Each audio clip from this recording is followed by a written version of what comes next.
అదే సమయంలో ఏవైతే ఆటో డ్రైవర్లందరికీ ఫేజ్డ్ మేనర్ మీ వెహికల్స్ అన్ని మార్చడానికి ఈవీ వెహికల్స్ చేయడానికి కూడా ముందుకు పోతాం. ఫిట్నెస్ టెస్టులలో కానీ చాలా ట్రాన్స్పరెన్సీ చేస్తాం. చలానాల సిస్టమ్ సరళీకృతం చేస్తాం. బ్రేక్ లైసెన్స్ టెస్టింగ్ కేంద్రాల విస్తరణ ఇవన్నీ కూడా చేపడతామని చెప్పి కూడా నేను మీకు తెలియజేస్తున్నా. ఇవన్నీ కూడా ఒకటే మీ అందరికి గుర్తుపెట్టుకోవాలి.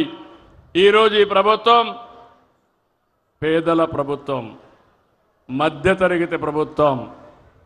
ఈరోజు టెక్నాలజీ ఏజ్లో ఉన్నాం. నేను వస్తా ఉంటే మా ఆడబిడ్డని అడిగాను, డ్రైవర్ని అడిగాను.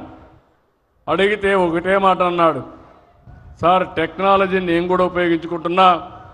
ఒకప్పుడు నేను ఏదైనా కట్టాలంటే బ్యాంకుకు పోయేవాడిని, ఇప్పుడు బ్యాంకు కూడా పోయే పని లేదు. నా సెల్ ఫోన్ ద్వారానే అన్ని కూడా కరెంటు ఛార్జీ కానీ అన్ని కట్టేస్తున్నాననే పరిస్థితికి వచ్చాడు.